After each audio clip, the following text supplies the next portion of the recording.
में से किसी को भी डाउट है जो प्रीवियस मैंने क्वेश्चन बताए थे, मैं दिखा देता हूँ कौन से क्वेश्चन बताए थे।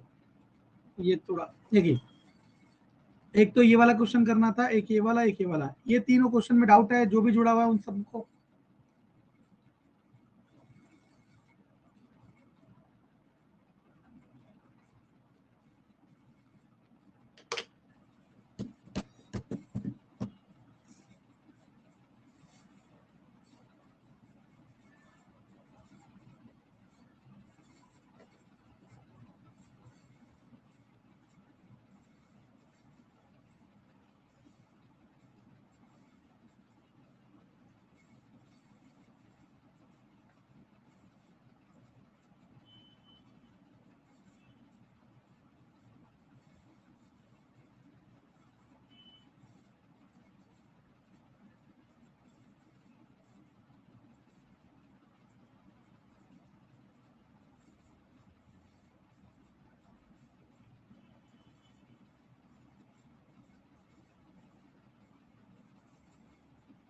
जो जुड़ा हुआ है उनको इन तीनों क्वेश्चनों में डाउट है?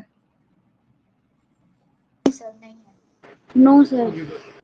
ओके, और ये लास्ट वाला जो एक्सरसाइज का कराया था वाला फर्स्ट क्वेश्चन, हाँ वो भी क्लियर है। चलो गुड। तो आगे का आसान रहेगा, ठीक है ना। बस अभी 7 बजने दो, फिर आज हम आपको कराएंगे एवरेज स्पीड, एवरेज वेलोसिटी और इक्वेशन ऑफ मोशन। आज हमारा चैप्टर ऑलमोस्ट एनसीईआरटी के अकॉर्डिंग 80% कंप्लीट करा दिया जाएगा। फिर नेक्स्ट क्लास में ग्राफिकल कराया जाएगा, और उसके बाद फिर आपको क्वेश्चन दिए जाएंगे, और फिर आपको ये एहसास हो जाएगा कि चैप्टर हमने पूरा कर लिया। आप इसे कितने समय में करोगे वो आपकी क्षमता है, लेकिन मेरा टारगेट 4 क्लास में कराने का होता है, और हो जाता है जनरली अगर आप थोड़ा सा समझ पाए तो। चलो 7 बज गए हैं, ठीक है ना, 7 बजे, ओके 7 बज गए हैं, ठीक है ना। चलो कितने जुड़ गए? सर एक रिक्वेस्ट ओके, करनी थी कि हाँ बोलिए। आप जो रिकॉर्डेड क्लास कर रहे हो वो रिकॉर्डेड क्लास एटलीस्ट रात तक पोस्ट कर दे तो अच्छा होता, क्योंकि मैथ्स नहीं का नहीं, शायद एक्चुअल, अभी तक हुआ नहीं। ना ना, अब सुनो तो मैं क्या कह रहा हूँ।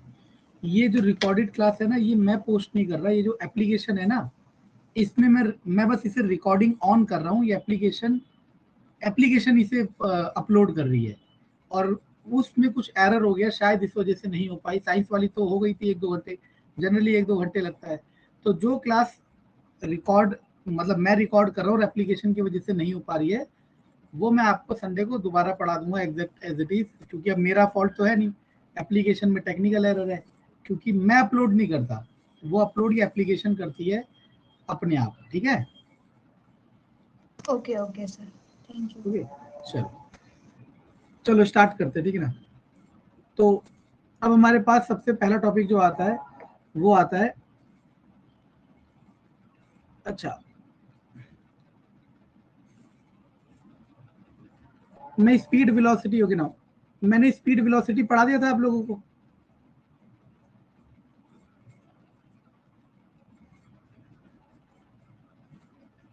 पढ़ा दिया था शायद। बताइए, स्पीड वेलोसिटी का फॉर्मूला इंट्रोड्यूस करा दिया था? सर बस मीनिंग लिखा था कि स्पीड क्या होता है, वेलोसिटी क्या होती है, ये सब करवाया था। चलो ओके ना। स्पीड का फॉर्मूला होता है डिस्टेंस अपॉन टाइम, और वेलोसिटी का फॉर्मूला होता है डिस्प्लेसमेंट अपॉन टाइम। और मैंने कहा था स्पीड स्केलर क्वांटिटी है, क्योंकि स्पीड जब बताओगे तो डायरेक्शन की जरूरत नहीं होती, और वेलोसिटी वेक्टर क्वांटिटी है। मतलब इसमें जब भी आप वेलोसिटी बोलोगे कि मैं इतनी वेलोसिटी से आया, तो आपको साइंटिफिकली करेक्ट होने के लिए उसका डायरेक्शन मेंशन करना पड़ेगा, ठीक है ना। हालांकि क्वेश्चनों में भी कई बार मेंशन नहीं करा होगा, वो एरर है, लेकिन वो परमिजिबल होता है, क्योंकि हम लोग कई चीजें गलत बोल रहे हैं आम दिनचर्या में, ठीक है ना। तो स्पीड वेलोसिटी का फॉर्मूला है, सबसे बेसिक फॉर्मूला, ठीक है ना। यूनिट दो ही है, एक तो किलोमीटर पर आवर में हो सकती है या फिर मीटर पर सेकंड में। आपको पता होना चाहिए एसआई यूनिट होती है मीटर पर सेकंड। क्यों? क्योंकि मैं पढ़ा चुका हूँ, इंडिया में चलता है एमकेएस।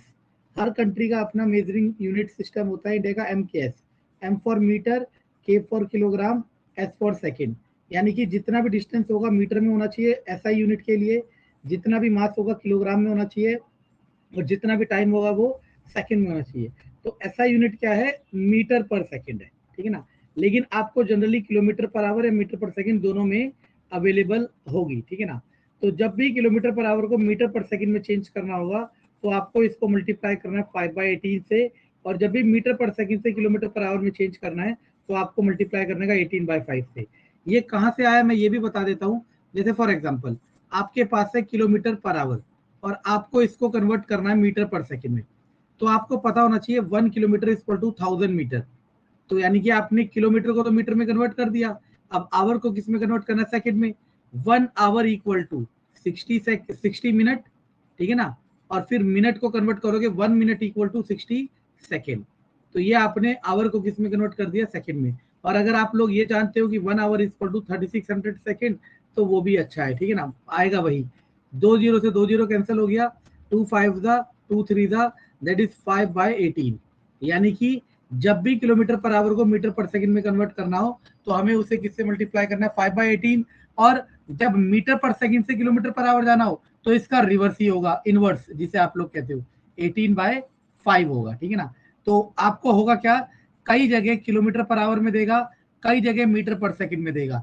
तो आपको ये पता होना चाहिए कि इनका कन्वर्जन कैसा होता है, सबसे पहली बात ये, ठीक है ना।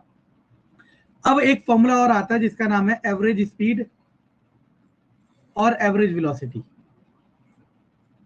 मैंने आपको एक एग्जांपल दिया था लास्ट टाइम, मैंने कहा अगर आप सब में से किसी की मैं 12th की परसेंटेज पूछूं तो आपने कहा सपोज 98%, तो आपने जो मुझे बताया वो एवरेज बताया। क्यों, क्योंकि ऐसा हो ही नहीं सकता कि हर सब्जेक्ट में 98% हो सकता है लेकिन रेयर होता है। हम क्या बताते हैं, एवरेज बताते हैं। मैंने क्या कहा था, एक ग्राफ के थ्रू समझाया कि मान लो एक ग्राफ की वैल्यू चल रही है, मतलब ग्राफ क्या कर रहा है, हर पॉइंट ऑफ टाइम में अलग अलग वैल्यू शो कर रहा है। ये मान लो ये स्पीड एक्सिस है, ये टाइम एक्सिस है। आपकी स्पीड कभी ज्यादा हो रही है, कभी कम हो रही है, कभी ज्यादा हो रही है, कभी कम हो रही है, कभी ज्यादा हो रही है, कभी कम हो रही है, आप डेस्टिनेशन में पहुंच गए। अब मैंने आपसे कहा आप कितनी स्पीड से आए, तो आप अब हर पॉइंट ऑफ टाइम की स्पीड तो मेजर कर नहीं सकते, और ना ही आपने मेजर की होगी। कर तो सकते हैं लेकिन कौन करेगा, ठीक है ना। तो हम क्या करते हैं, इसकी एक एवरेज वैल्यू डिफाइन कर देते हैं कि एवरेज वैल्यू, ठीक है ना, कि ये एवरेज वैल्यू और हम इससे आए। और वो कैसे निकालते हैं, डायरेक्टली फॉर्मूले से, डिस्टेंस अपॉन टाइम से। तो याद रखना, ये आगे भी पढ़ाया जाएगा केमिस्ट्री में, जब भी डाटा में वेरिएशन होता है, मतलब आपका एक फिक्स डाटा नहीं होता, तब हम क्या निकालते हैं, एवरेज निकालते हैं। क्या निकालते हैं, एवरेज निकालते हैं, ठीक है ना। तो एवरेज का फॉर्मूला सिंपली होता है total distance divided by total time. बस इतना छोटा सा लॉजिक है, ठीक है ना। इसी तरीके से इसका बेसिक फॉर्मूला तो यही होता है, total displacement divided by total time. लेकिन इसका एक फॉर्मूला एनसीईआरटी में और लिखा है v+u/2। अब जैसे आप लोगों को याद रखना, हाथी के दांत खाने के अलग होते हैं, दिखाने के अलग होते हैं। हाथी के दांत खाने के अलग होते हैं, दिखाने के अलग होते हैं। तो ये हमारा हाथी का दिखाने का दांत है और ये हमारा खाने का दांत है। एवरेज वेलोसिटी के मैक्सिमम नहीं, सारे के सारे क्वेश्चन मैं इस फॉर्मूले से करके दिखाऊंगा, ठीक है ना। लेकिन कभी कभी, जैसे आज ही मैंने एक साइंस की वीडियो डाली है एमसीक्यू वाली मोशन की, उसमें पूछा हुआ था कि एवरेज वेलोसिटी का फॉर्मूला कौन सा है। तो उसमें एवरेज वेलोसिटी का फॉर्मूला कौन सा है, तो उसमें उसने ये तो ऑप्शन में दिया ही नहीं था।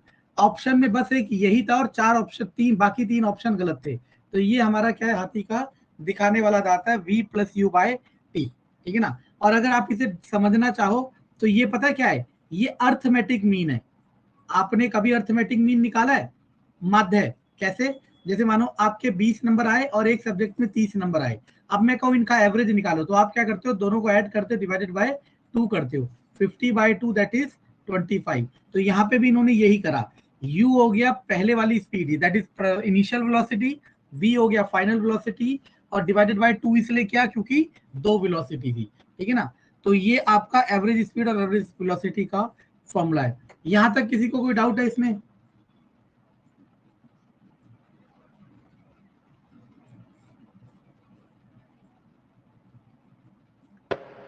सर ये v+u/2 ये वाला फॉर्मूला जब हाथी का मतलब दिखाने वाला है तो सर इसका यूज भी तो कुछ होता होगा।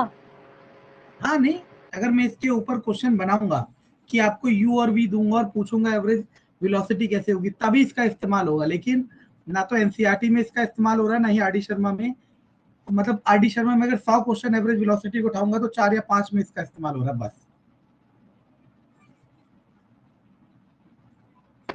Okay sir. ठीक है, अभी सब समझ आ जाएगा। मैं कह रहा हूं मैं सारे क्वेश्चन इसी फॉर्मूले से कर दूंगा। और किसी को कोई डाउट?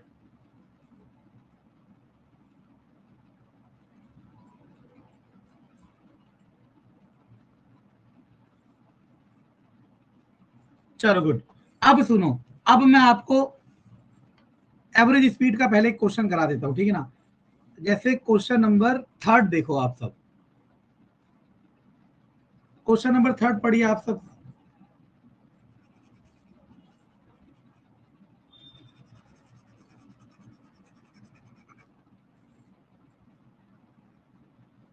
जो क्लास सॉफ्टवेयर की वजह से इस एप्लीकेशन की वजह से रिकॉर्डेड फॉर्म में नहीं आ पा रही है, वो एग्जैक्टली मैं किसी दिन संडे को पढ़ा दूंगा, उसे मैं अपना फॉल्ट मानता हूँ, ठीक है। क्योंकि अभी मेरे पे इतना वो नहीं है, क्या कहते हैं, सेटअप कि मैं अपना ऐप लॉन्च कर सकूं और अपनी, क्योंकि इसके लिए एक टीम चाहिए होती है और वो अभी मेरे पे ना तो मैं करना चाहता और ना ही अभी हो रही है, ठीक है ना।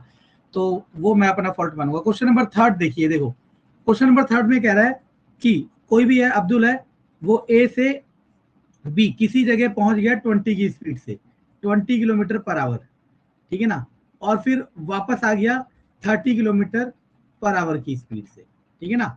अब उसका क्या निकालना है? एवरेज स्पीड निकालना है। अब सुनना, एवरेज स्पीड का मैंने बेसिक फॉर्मूला क्या बताया था? एवरेज स्पीड का बेसिक फॉर्मूला था total distance divided by total time. थोड़ा शॉर्टकट लिख देता हूँ, total distance divided by total time, ठीक है ना। अभी मैं इसके लिए एक शॉर्टकट फॉर्मूला भी बनाऊंगा। क्यों बनाऊंगा? इसलिए क्योंकि आपको पता होना चाहिए आया कहां से, क्योंकि उस फॉर्मूले से एक नया फॉर्मूला और बनाया जाता है, ठीक है। अभी देखना, अब मुझे मान लो ए से बी तक का डिस्टेंस हमने मान लिया x, ए से बी तक का डिस्टेंस हमने क्या मान लिया? x। टोटल डिस्टेंस कितना होगा बच्चों? x प्लस x, क्योंकि x तो वो गया और x ही वो वापस आया, तो टोटल डिस्टेंस हो गया 2x। अभी लिखेंगे। अब बारी आ रही है टोटल टाइम का, तो मैं कह सकता हूं टोटल टाइम होगा time from A to B plus time from B to A, यानी कि ए से बी जाने में जितना समय लगा और बी से ए आने में जितना समय लगा, दोनों को जोड़ दिया जाए तो ऊपर तो हो गया 2x। अब स्पीड का फॉर्मूला डिस्टेंस अपॉन टाइम, तो टाइम का फॉर्मूला डिस्टेंस अपॉन स्पीड। अब देखना, मैं ए टू बी की बात कर रहा हूं। ए टू बी का अगर मैं टाइम निकालना चाह रहा हूं तो ए टू बी की डिस्टेंस कितनी है बच्चों? x ही है, और ए टू बी की स्पीड कितनी लेके चला? 20, तो आ गया x बाय 20 प्लस। अब बारी आ रही है टाइम फ्रॉम बी टू ए, तो टाइम का फॉर्मूला तो यही रहेगा डिस्टेंस अपॉन स्पीड, तो डिस्टेंस फ्रॉम बी टू ए भी x ही है और स्पीड फ्रॉम बी टू ए 30 है। अब आपको इसे सॉल्व करना है, आपको इतना तो एलसीएम आना चाहिए, ठीक है ना। एलसीएम आएगा 60, 3 और 2 5, इधर जाएगा ऊपर 2x into 60 bye 5x, x x गया 12, 12 दूनी 24, यानी कि 24 किलोमीटर पर आवर इसका एवरेज स्पीड आ गया। ये जो मैंने सॉल्व करा, किसी को 1% भी डाउट है तो बताइए।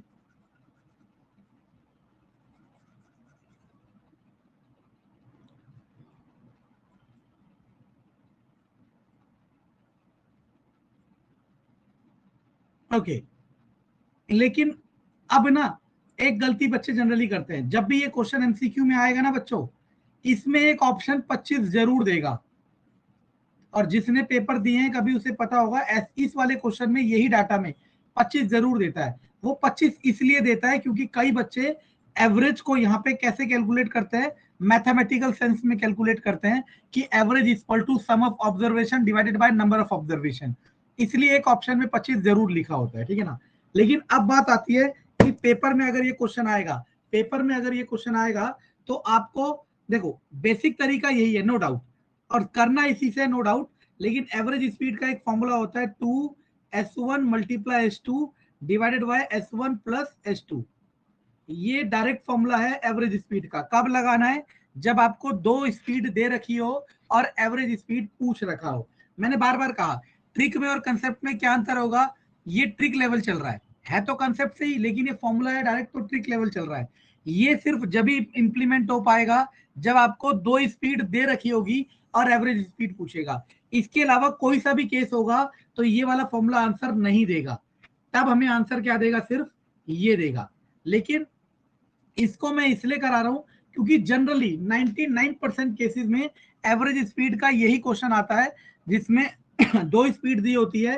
तो रख के देख लो 2, S1 कितना है 20, S2 कितना है 30 divided by S1 plus S2, 20 plus 30 that is 50।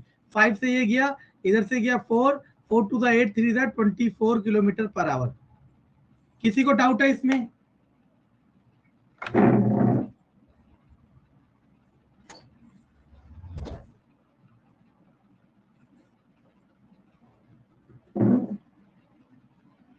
अब बच्चों मैं आपको ये बताऊंगा कि ये फॉर्मूला जो हम बताया कौन सा 2S1S2 divided by S1 plus S2, ये फॉर्मूला बना इसी फॉर्मूले से है।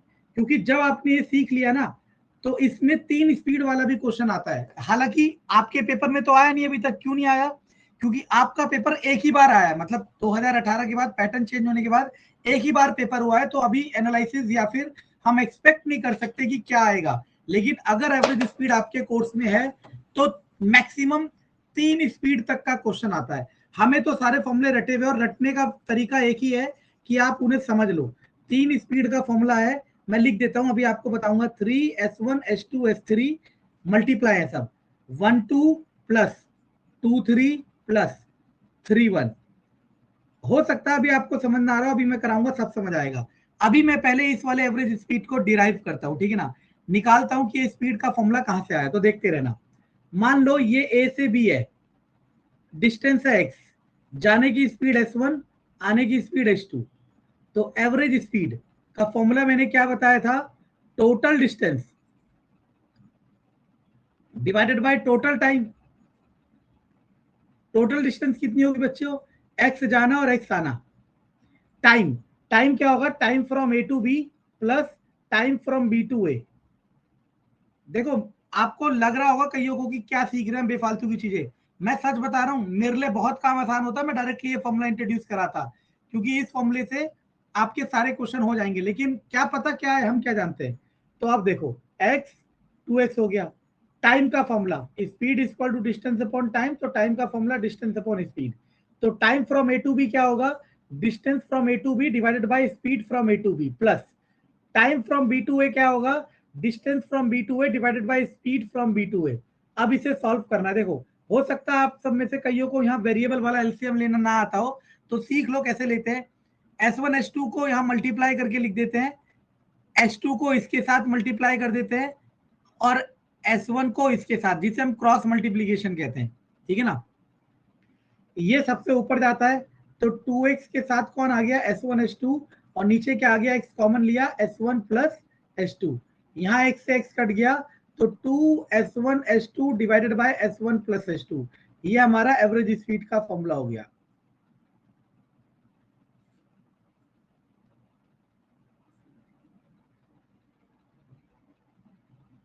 किसी को कोई डाउट है 1% भी?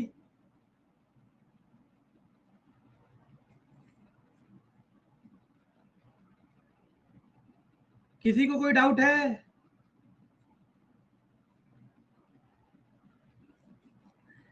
चलो डाउट नहीं है तो मैं आपको एक मौका देता हूं, ठीक है ना, सभी को। हो सकता है आप में से बहुत लोग कर दे। एक आदमी ने एक पूरी डिस्टेंस है, पूरी डिस्टेंस क्या मान लो? x मान लो। इसको 3 बराबर टुकड़ों में कवर किया। अच्छा लिख लो, मैं क्वेश्चन लिखा देता हूं, कॉपी में लिखो। A man covers a distance in 3 equal parts. A man covers a distance in 3 equal parts. A man covers a distance in 3 equal parts. A man covers a distance in 3 equal parts with speeds S1, S2 and S3. With speeds S1, S2 and S3.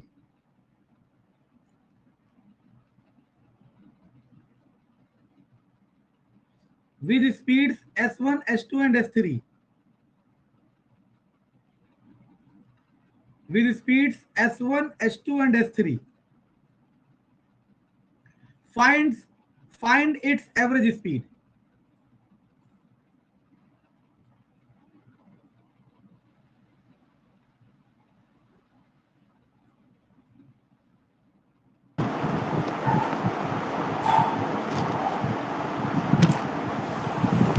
बोलिए।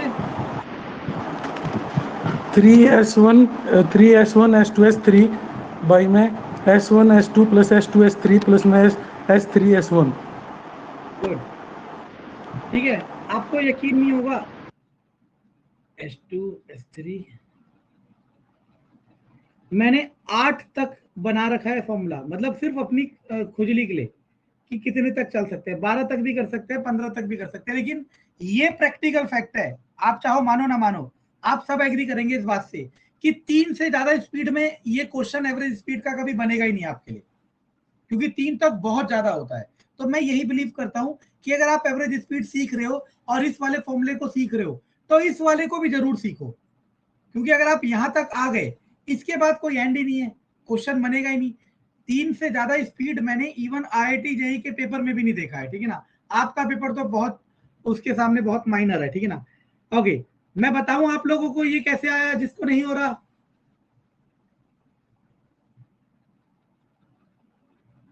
Yes sir, मुझे नहीं आ रहा है। Good, वैसे तो याद करना, देखो याद करना आसान है, ऊपर सबका मल्टीप्लाई, आगे 3, फिर रिदम चलाना है 1 2 प्लस 2 3 प्लस 3 1। अब देखो हुआ कैसे, और मैं बार बार कह रहा हूं बेसिक कंसेप्ट सबसे ऊपर होता है। अब देखो मान लो ये पूरी डिस्टेंस, अब देखो आपके ऊपर है, इस पूरी डिस्टेंस को आप चाहे x मान लो तो ये हो जाएगा x/3, ये हो जाएगा x/3, ये हो जाएगा x/3। लेकिन मैंने कहा ना, कलम आपके हाथ में और आप डिफाइन करोगे चीजों को कैसे करना है। मैंने इस पूरी डिस्टेंस को 3x मान लिया, क्योंकि मैं यहाँ फ्रैक्शन नहीं लेना चाह रहा, मेरे को मजा नहीं आता। ये डिस्टेंस x, ये डिस्टेंस x, ये डिस्टेंस x, क्योंकि ये भी तो इक्वल ही है। अब इसकी स्पीड s1 है, इसकी स्पीड s2 है, इसकी स्पीड s3 है। मान लो ये a हो गया, ये b हो गया, ये c हो गया, d हो गया। एवरेज स्पीड का फॉर्मूला क्या बताया मैंने, total distance divided by total time. अब टोटल डिस्टेंस कितनी है, 3x, और कोई फर्क नहीं पड़ेगा, जिसने x लिया उसका x आएगा, फिर उसका ये जो डिनोमिनेटर वाला 3 है वो ऊपर जाएगा और 3x ही बनेगा, divided by total time. Time क्या हो जाएगा, time from a to b, time from b to a plus time from c to a, या c टू d। अब वही formula, speed equal to distance upon time होता है, तो time equal to distance upon speed. Time from a to b कैसे निकलेगा, a to b की distance कितनी है x, उसकी स्पीड कितनी है s1, b टू c की डिस्टेंस कितनी है x, उसकी स्पीड कितनी है s2, c टू d की डिस्टेंस कितनी है x, उसकी स्पीड कितनी है s3। अब दोबारा हमें वेरिएबल का एलसीएम लेना है, कैसे लेना है, एलसीएम मैंने कहा था इन तीनों का मल्टीप्लाई, तो s1 s2 s3। अब करना क्या होता है, देखो ध्यान से देखो, क्रॉस मल्टीप्लीकेशन 2 वाले में चलता है, इसमें क्या करना है, सुनना है तो वही चीज, लेकिन थोड़ा सा ध्यान देना। पहले वाले के डिनोमिनेटर में कौन सी टर्म दिख रही है आपको, s1, पहले वाले के डिनोमिनेटर में कौन सी टर्म दिख रही है, s1, तो s1 को हटा के यहां जो भी बचा, कौन बचा, s2 s3, तो पहले वाले के साथ s2 s3 लिख देंगे, प्लस दूसरे वाले के डिनोमिनेटर में क्या दिख रहा है, s2, तो s2 को हटा के कौन बचा, s1 s3, तो दूसरे वाले के साथ क्या लिख देंगे, s1 s3। देखो ये ओवरऑल मैथ को भी इंप्रूव कर रहा है। तीसरे वाले के डिनोमिनेटर में कौन सी टर्म दिख रही है, s3, तो s3 को हटा के कौन बचा, s1 s2, तो इसके साथ s1 s2। अब आप क्या करोगे, सबसे पहले तो इसको ऊपर भेजोगे तो हो जाएगा 3x multiply s1 s2 s3 divided by, सब में से x कॉमन ले लो। अब आपको पता है मैथमेटिक्स में 2 + 3 3 + 2 सेम ही होता है, तो मैं इसको थोड़ा सा अरेंज कर देता हूं। पहले 1 2 वाले को लिख देता हूं, फिर 2 3 वाले को लिख देता हूं, फिर 3 1 वाले को लिख देता हूं, और x से x कटते ही आपका ये क्या हो जाएगा, आंसर हो जाएगा। आपने यहाँ पे सीखना क्या है मैं बताता हूं, आपने यहाँ पे सीखना ये है कि ये जो फॉर्मूला मैंने बताया है, या ये जो फॉर्मूला एनसीईआरटी में लिखा है, इसकी हेल्प से, मैं बार बार कह रहा हूं, बेशक आपको ये फॉर्मूला पता ना हो, बेशक आपको ये फॉर्मूला पता ना हो, आपको सिर्फ ये वाला फॉर्मूला पता है ना, आप कोई भी क्वेश्चन सॉल्व कर सकते हो।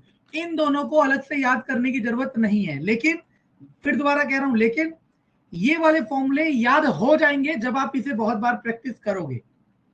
अब किसी को डाउट है,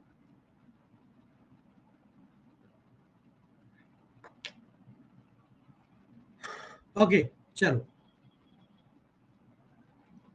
ऐसे ही आप, वैसे 4 वाला आएगा नहीं, वो बेवकूफी हो जाएगी, लेकिन आप कर सकते हो, आपको जितना मन करे उतना के, ठीक है ना। ओके, एग्जांपल नंबर 8.1 देखो, कह रहा है एवरेज स्पीड निकालो, total distance divided by total time. Distance total कितना हो जाएगा, 32, टोटल टाइम कितना हो जाएगा, 6। डिवाइड करोगे आंसर आ जाएगा, जो भी आंसर आएगा। ठीक है, एग्जाम्पल है, सॉल्व है इसलिए। अब देखो यहाँ पे क्या लिखा है, स्पीड विद डायरेक्शन।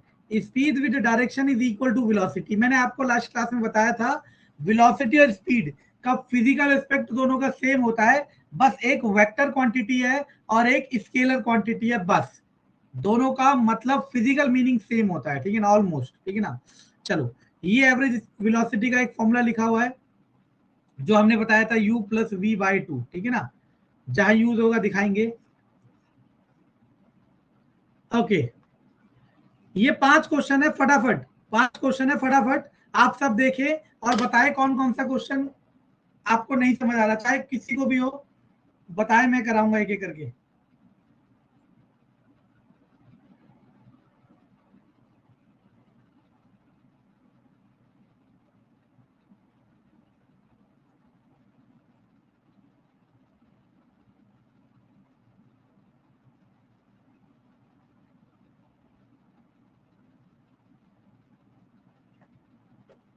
ओके, पहला क्वेश्चन, स्पीड वेलोसिटी में डिफरेंस लिखना है। डिफरेंस कैसे लिखोगे, पहला तो फॉर्मूला हो जाएगा दोनों का, फिर ये हो जाएगा स्केलर है, वेक्टर है, ठीक है ना। ओके, इसके बाद इस कौन सी कंडीशन में एवरेज वेलोसिटी एवरेज स्पीड के इक्वल होगा, तो देखो समझने की कोशिश करना। सबसे पहले दोनों का फॉर्मूला लिखो, एवरेज स्पीड और एवरेज वेलोसिटी। इसका फॉर्मूला है total distance divided by total time, और इसका फॉर्मूला है total displacement divided by total time. तो देखो टाइम तो दोनों का सेम रखा जा सकता है, मान लो इसमें भी 5 मिनट लग रहे हैं, उसमें भी 5 मिनट। अगर डिस्टेंस और डिस्प्लेसमेंट बराबर हो पाए, अगर डिस्टेंस और डिस्प्लेसमेंट बराबर हो पाए तो आपका एवरेज स्पीड और एवरेज वेलोसिटी बराबर हो जाएगा।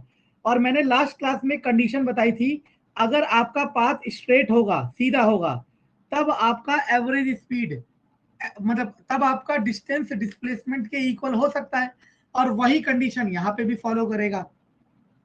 किसी को डाउट है क्वेश्चन नंबर 2 में?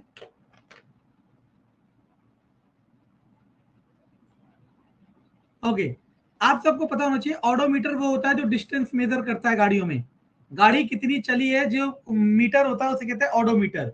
स्पीड जो बताता है उसे कहते हैं स्पीडोमीटर, ठीक है ना, ये तो जनरल नॉलेज है, साइंस तो है नहीं। इसके बाद what does the path of an object look like when it is in uniform motion. कह रहा है जब कोई ऑब्जेक्ट यूनिफॉर्म मोशन में होगा तो उसका पाथ कैसा दिखेगा, ठीक है ना। आप चाहो तो मैं बता सकता हूं अभी भी, लेकिन अभी मैंने ग्राफिकल एस्पेक्ट आपको कराया नहीं है, तो इस क्वेश्चन के आगे ग्राफ लिख देता हूं, और याद रखना कि question number 4 example number 4 graph से कराया जाएगा। देखो बहुत सारे एस्पेक्ट है, आज जो मैंने एमसीक्यू वाली वीडियो डाली है उसमें ये क्वेश्चन मैंने करा रखा है, ठीक है ना।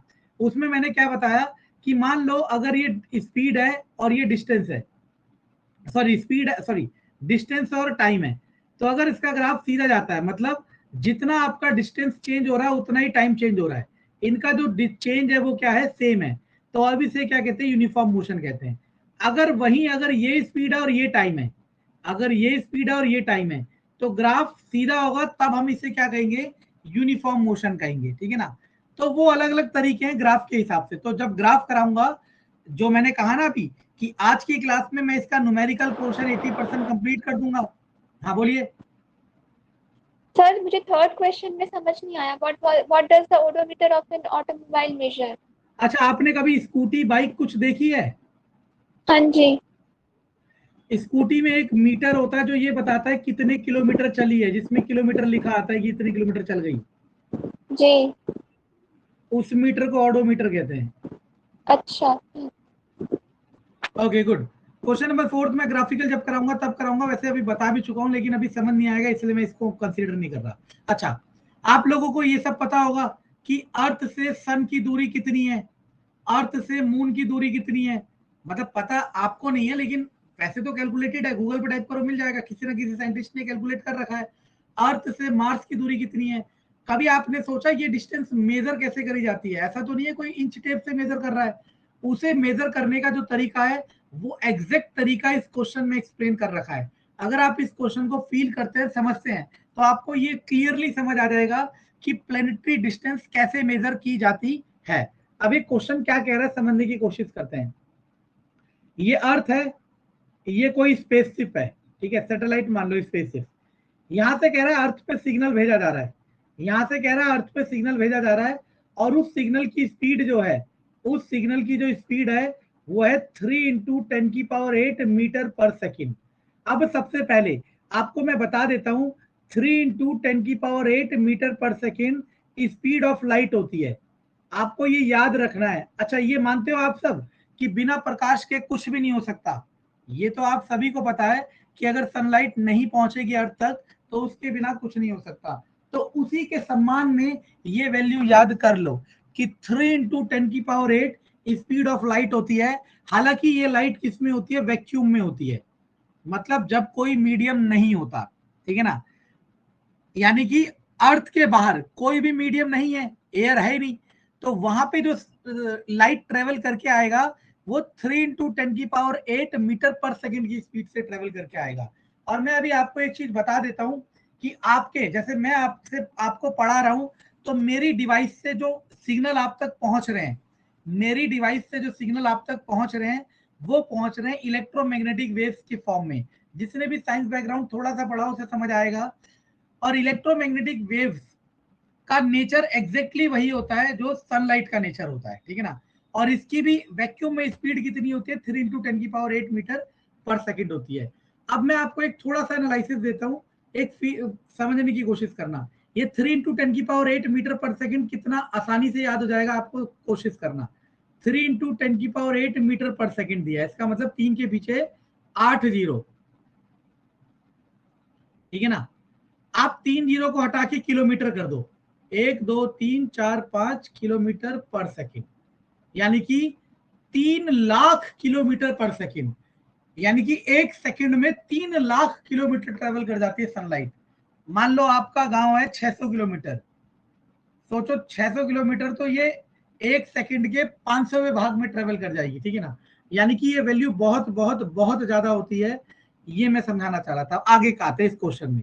तो उन्होंने कहा सिग्नल भेजा, उसकी स्पीड इतनी है, सिग्नल को अर्थ में पहुंचने में जो समय लगा वो 5 मिनट लगा।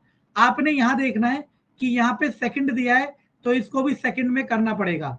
1 मिनट में 60 सेकंड, तो टोटल हो गया 300 सेकंड, यानी कि आपको 300 सेकंड लगे सिग्नल को यहां पहुंचने में, 300 सेकंड।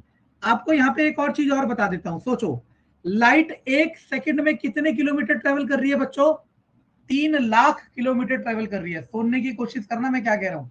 लाइट एक सेकंड में 3 लाख किलोमीटर ट्रेवल कर रही है।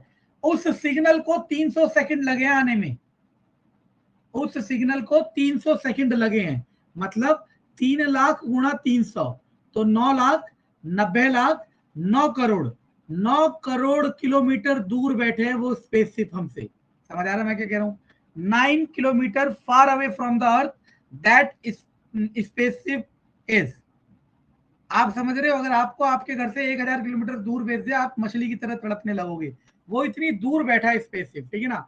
कई तो स्पेस स्टेशन होते हैं वो भी इतनी दूर होते हैं, और उसके अंदर साइंटिस्ट होते हैं, एस्ट्रोनॉट जिसे आप लोग कहते हो, वो वहां पे डाटा कलेक्ट कर रहे होते हैं, रिसर्च कर रहे होते हैं, जो भी होता है उनका काम। ये क्वेश्चन की कहानी है। अब सुनो क्वेश्चन क्या कह रहा है। क्वेश्चन कह रहा है कि कितना दूर है ये बताना है बस आपको। तो आपको सिंपल है, स्पीड का फॉर्मूला डिस्टेंस अपॉन टाइम, तो डिस्टेंस का formula speed into time. Speed है 3 × 10⁸, और टाइम है 300, इसे कर दो 900 × 10⁸, और डिस्टेंस होती है मीटर में, क्योंकि ये भी किस में था? मीटर में। ये आपका आंसर हो गया, जो कि मैं पहले ही निकाल चुका हूं वर्बली। क्वेश्चन नंबर 5 समझ, किसी को डाउट है क्वेश्चन नंबर 5 में अभी भी?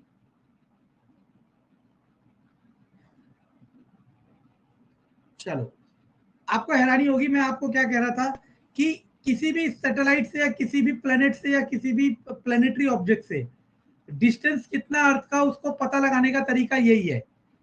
अब तो ये तरीका है कि वो सिग्नल भेजते हैं, ठीक है ना, और सिग्नल की वेव जो ईएम वेव होता है वो टकरा के वापस आती है, फिर वो पता लगा लेते हैं कि कितना समय लगा वापस आने में और कितनी स्पीड से हमने भेजा, ऐसे डिस्टेंस निकाल देते हैं। उसको डिवाइडेड बाय 2 कर देते हैं, क्यों? क्योंकि सिग्नल गया भी होगा और आया भी होगा। ऐसे बहुत सारे तरीके हैं जिनसे डिस्टेंस निकाली जाती है, ठीक है ना। ओके, नाउ एग्जांपल नंबर 8.2 देखिए सभी फटाफट।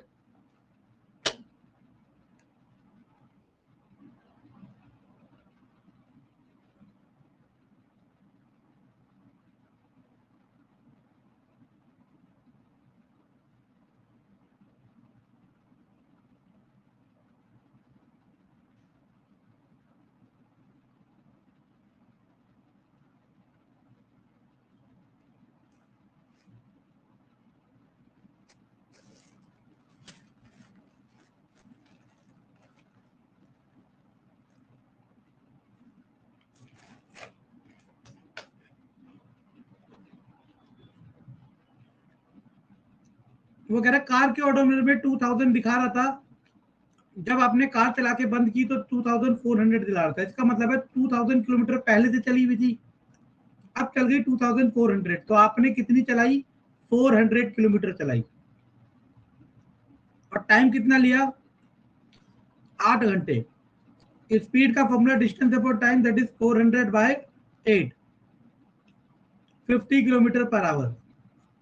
कह रहा है मीटर पर सेकंड में भी करो, तो सिंपल है, 50 किलोमीटर पर आवर को 5/18 से मल्टीप्लाई करोगे, 2 9 225, 125/9 डिवाइड कर दोगे, 13 पॉइंट समथिंग आएगा। किसी को डाउट है?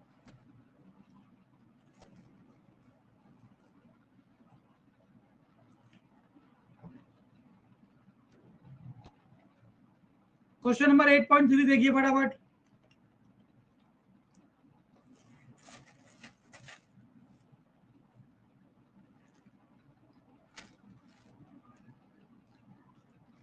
देखो ये याद रखना, मेहनत कभी बेकार नहीं जाती, बस होता ये है कि आपने जिस हिसाब की मेहनत की है उस हिसाब का आपको रिजल्ट मिलता है।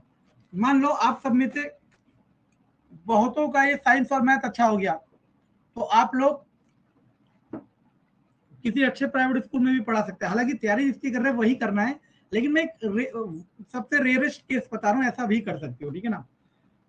हाँ, एग्जाम्पल 8.3 देखिए फटाफट।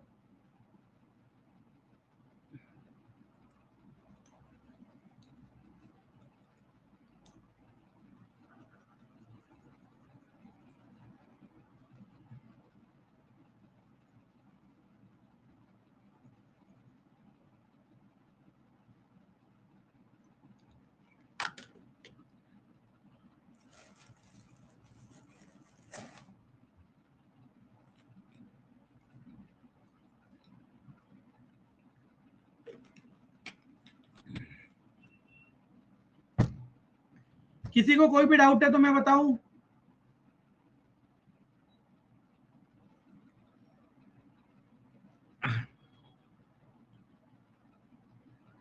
सर मुझे देखो इसके यहाँ पे पहले वाला ही समझ नहीं आया था। पहले वाला मतलब 8.2। यस सर, वो 400 वाला। ओके कोई नहीं। वो कह रहा है जब गाड़ी स्टार्ट की तो 2000 किलोमीटर शो कर रहा था मीटर में, जब गाड़ी आपने चला के बंद की तो 2400। ये क्या शो जी कर रहा सर। है कि पहले 2000 किलोमीटर चल चुकी है गाड़ी। जी। ये शो कर रहा है कि 2400 हो गया, तो कितने चलिए? 400। 400। तो डिस्टेंस आ गया 400 किलोमीटर, टाइम आ गया 5 घंटे, 8 घंटे, 8 था 5 था, जी 8 बताए थे सर। 8 आवर्स। स्पीड पूछ रहा है, स्पीड का formula distance upon time, distance है 400, टाइम है 8, डिवाइड करोगे 8 पंजे 40, 50 किलोमीटर पर आवर। अब क्वेश्चन में कह रहा है कि मीटर पर सेकंड में भी करो। मैंने कहा था किलोमीटर पर आवर को मीटर पर सेकंड में कन्वर्ट करने के लिए 5/18 से मल्टीप्लाई 5/18। करना है। तो बस 50 को 5/18 से मल्टीप्लाई कर दो, you will get this answer. Okay sir. ऐसा बिल्कुल भी नहीं है जितने बैठे सबको एक बारी में समझ आए, ठीक है ना। मुझे भी नहीं समझ आता था, लेकिन आप अपनी मेहनत से सब कुछ कर सकते हो, 10 बार करो चीजों को। ओके 8.3 किसी को बताना है? बताइए।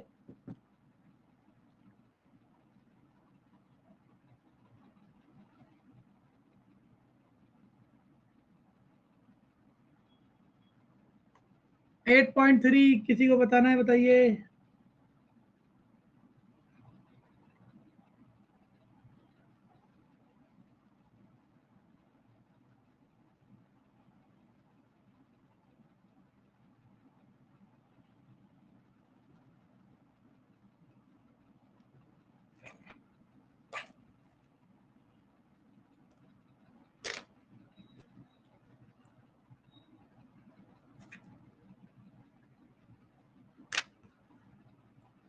सबको समझ आ गया 8.3? देखो जिसको भी नहीं आ रहा क्लियरली बोलो कि मुझे बताओ, मैं बताऊंगा, बात खत्म। यस सर, ये भी नहीं हो रहा है अभी। कोई बात नहीं। देखो कह रहे 90 मीटर लंबा एक पूल है, ठीक है ना। एक लड़की है उषा, ठीक है ना, वो इधर जा रही है फिर वापस आ रही है, ठीक है ना। यानी कि 180 मीटर हो गया, 90 जाने का 90 आने का, 90 + 90 180, और समय ले रही है 1 मिनट, ठीक है ना। आप इसे सेकंड में कर दो 60 सेकंड, क्योंकि मैंने आपको कहा था इंडिया में चलता है MKS, मीटर किलोग्राम सेकंड, ठीक है ना। अब वो क्या क्या पूछ रहा है, एवरेज स्पीड और एवरेज वेलोसिटी। पहले एवरेज स्पीड निकालते हैं। एवरेज स्पीड का फॉर्मूला क्या था, total distance divided by total time. तो उषा ने कितनी डिस्टेंस ट्रेवल की, 180। कैसे, 90 जाना और 90 आना, और टाइम कितना लिया उषा ने, 60। तो कितना हो गया, 3 मीटर पर सेकंड, पहला आंसर। अब बारी I average velocity. Average velocity का मैंने फॉर्मूला क्या बताया था, total displacement divided by total time, जिसे कहा था यही दांत इस्तेमाल होंगे मैक्सिमम। उषा जहां से चली थी वहीं वापस आ गई, और लास्ट क्लास में मैंने बताया था जब भी कोई भी व्यक्ति जहां से चला है वहीं वापस आ जाए, इनिशियल फाइनल पॉइंट सेम होता है, तो आपका डिस्प्लेसमेंट 0 होता है। तो डिस्प्लेसमेंट की जगह 0 रख दिया, और टाइम रहा 60, और 0 डिवाइडेड बाय कुछ भी हमेशा क्या आता है, 0। Thank you sir. ओके चलो, मान लिया सबको आ गया, ठीक है ना। अब आता है रेट चेंज ऑफ वेलोसिटी। इसको अच्छे से समझना, यहां से चैप्टर अब थोड़ा अपलिफ्ट हो जाएगा, और इसके न्यूमेरिकल थोड़े से, मतलब टफ तो क्या ही होंगे, लेकिन थोड़े से अच्छे हो जाएंगे, ठीक है ना। अब सुनना मैं क्या कह रहा हूं। मैंने आपको लास्ट टाइम कहा था स्पीड और वेलोसिटी में से हमारा दोनों का मतलब सेम होता है, बस एक वेक्टर होता है, एक स्केलर होता है। लेकिन आप मुझे सिंपली बताओ, मानो आप गूगल मैप की बात कर रहे, छोटा सा एग्जांपल ले रहा हूं, देखो मेरे बहुत एग्जांपल साइंटिफिकली करेक्ट नहीं होंगे, लेकिन आपको फीलिंग दे जाएंगे कि हाँ मैं ये कहना चाह रहा था। मैं गूगल मैप की बात करता हूँ, ठीक है ना। आपने गूगल मैप में डाला यहाँ से यहाँ मुझे जाना है, वो आपको टाइम टू टाइम डायरेक्शन भी शो करता है ना, लेफ्ट जाओ, राइट जाओ, राउंड अबाउट लो। अगर मान लो डायरेक्शन शो कर ही नहीं रहा होता तो हमारे वो किसी काम का नहीं होता। यानी डायरेक्शन बहुत जरूरी है साइंटिफिक एक्सपेक्ट से, जहां पे उसका इस्तेमाल हो सकता है वहां डायरेक्शन जरूरी है। इसीलिए रेट चेंज ऑफ वेलोसिटी लिया, इसीलिए चैप्टर में रेट चेंज ऑफ स्पीड नहीं है। पता है, अगर आप टीजीटी साइंस के टीचर बनने जा रहे हो, आपसे इंटरव्यू में पूछा जाएगा ये कि रेट चेंज ऑफ स्पीड। मैंने बहुत जगह इंटरव्यू क्वालिफाई किया था जब शुरुआती टाइम पे, तो आकाश वगैरह में भी आता, वहां ऐसे ही क्वेश्चन पूछते थे कि रेट चेंज ऑफ स्पीड होता है क्या। अब मान लो आपने पढ़ा रेट चेंज ऑफ वेलोसिटी, आप सोचोगे स्पीड भी होता है, लेकिन रेट चेंज ऑफ स्पीड होता तो है, लेकिन पढ़ाया नहीं जाता। क्यों नहीं पढ़ाया जाता, क्योंकि ये हमारे लिए उतना एप्लीकेबल नहीं है, या फिर इसका प्रैक्टिकल इंप्लीमेंटेशन नहीं है, ठीक है ना। तो अब आता है रेट चेंज ऑफ वेलोसिटी। इसका क्या मतलब है, आप यहाँ हमेशा के लिए अब एक चीज सीख लो जो मैं बताना चाह रहा हूँ, कॉपी में लिख लिया करो छोटी छोटी चीजें, कि रेट चेंज जहां भी लिखा आएगा, जहां पे भी रेट ऑफ चेंज या रेट चेंज लिखा आएगा, उसका मतलब है डिवाइडेड बाय टाइम। अगर मैंने कहा रेट चेंज ऑफ वेलोसिटी, इसका मतलब है वेलोसिटी को डिवाइड करना है टाइम से।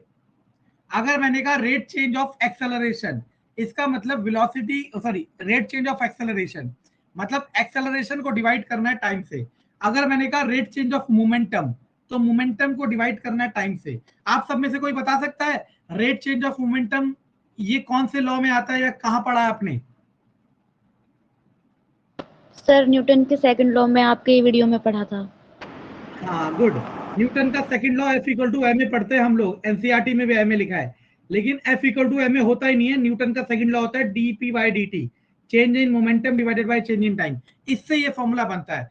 इसी तरीके से ये वाला दांत हो गया हाथी का दिखाने का, और ये वाला हो गया खाने का, क्योंकि यही फॉर्मूला हर जगह न्यूमेरिकल में सॉल्व होगा, लेकिन बेसिक फॉर्मूला इसका dp/dt होता है, सब पढ़ाया जाएगा। तो रेट चेंज जहां पे भी दिखेगा, सबसे पहली बात तो आप ये समझ लो कि टाइम से डिवाइड करना है, नो डाउट, ठीक है ना।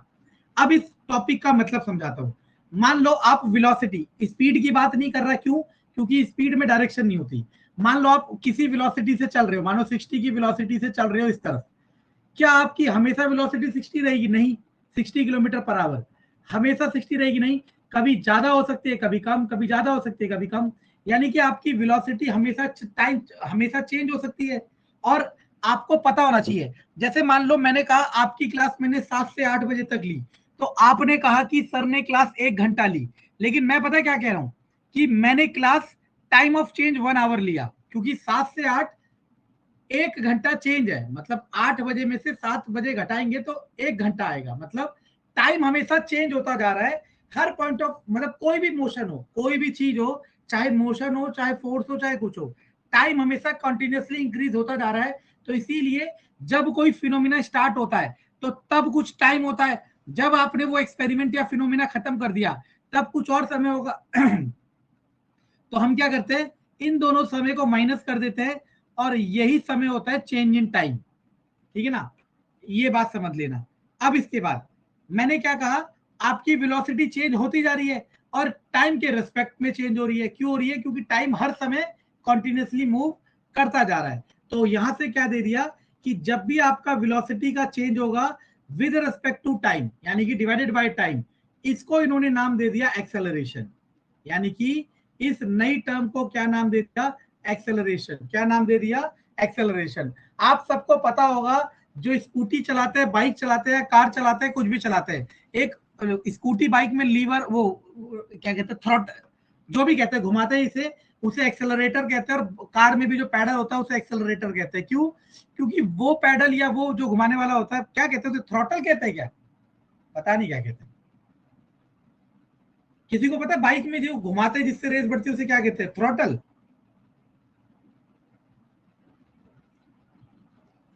चलो सब हमारी तरह, ठीक है ना। मुझे थ्रॉटल इसलिए लग रहा है क्योंकि RTR, मेरी बाइक टीवीएस अपाचे RTR है, टीवीएस अपाचे RTR। अच्छा चलो इसी बहाने एक और चीज बताता हूँ, हो सकता है लड़कों को पता हो। जैसे मैं बाइक लेने गया, एक बाइक है 150 सीसी की, एक बाइक है 200 सीसी की। लड़कियों को नहीं पता, जैसे स्कूटी की भी बात कर लो, एक्टिवा की बात कर लो, 150 सीसी में आती है, 125 सीसी में आती है।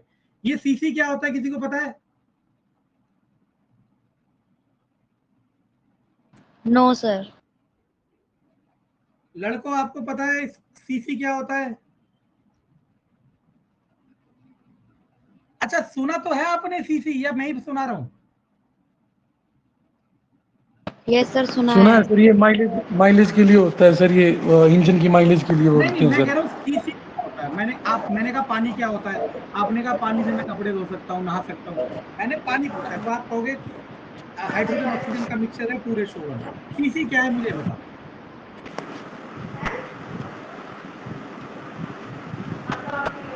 ओके चलो मैं बताता हूँ, ठीक है। अब सुनना, और इतनी मैंने बहुत डिटेल में पढ़ी है बहुत सारी चीजें, ठीक है ना। अब सुनो क्या होता है। सीसी का मतलब होता है centimetre cube. Centimetre cube, centimetre cube, या इसे कई लोग कहते हैं क्यूबिक सेंटीमीटर। और आप सब में से जिसने भी थोड़ी बहुत मैथ पढ़ी हो उसे पता होता है क्यूब में वॉल्यूम होता है। तो एक्चुअल में ये इंजन का वॉल्यूम डिफाइन कर रहा है। इंजन का वॉल्यूम डिफाइन कर रहा है कि आपके इंजन का वॉल्यूम कितना है। अभी जो माइलेज वाइलेज से सब समझाऊंगा, सुनते रहना। इंजन का वॉल्यूम डिफाइन कर रहा है। तो मान लो आपके बाइक का इंजन है 150 सीसी, 150 सेंटीमीटर क्यूब, लंबाई गुणा चौड़ाई गुणा ऊंचाई करके निकाला जा रहा है और कुछ नहीं। मेरे बाइक का इंजन है 200 सीसी, यानी कि मेरा बाइक का इंजन बड़ा है और आपके बाइक का इंजन छोटा है। और आपको थोड़ा बहुत पता हो, जैसे आपने बाइक में टीवी की एड देखी हो, ये सब साइंस है, आपके काम आएगा। बाइक में टीवी की एड देखी हो, पिस्टन मूव करते हैं तो होता क्या है, यहां से पेट्रोल अंदर जाता है, थोड़ा सा पेट्रोल का कंबशन होता है, पेट्रोल जलता है, उससे एनर्जी प्रोड्यूस होती है, वो पिस्टन को मूव कराता है ऊपर की तरफ। फिर जैसे पिस्टन ऊपर जाएगा फिर थोड़ा पेट्रोल आएगा, इस तरीके से पिस्टन का मूवमेंट होता है। और इस पिस्टन के मूवमेंट से टायर को घुमाया जाता है और हमारी बाइक या कार चलती है। ये हमारा एक्चुअल इंजन काम कर रहा है इस तरीके से।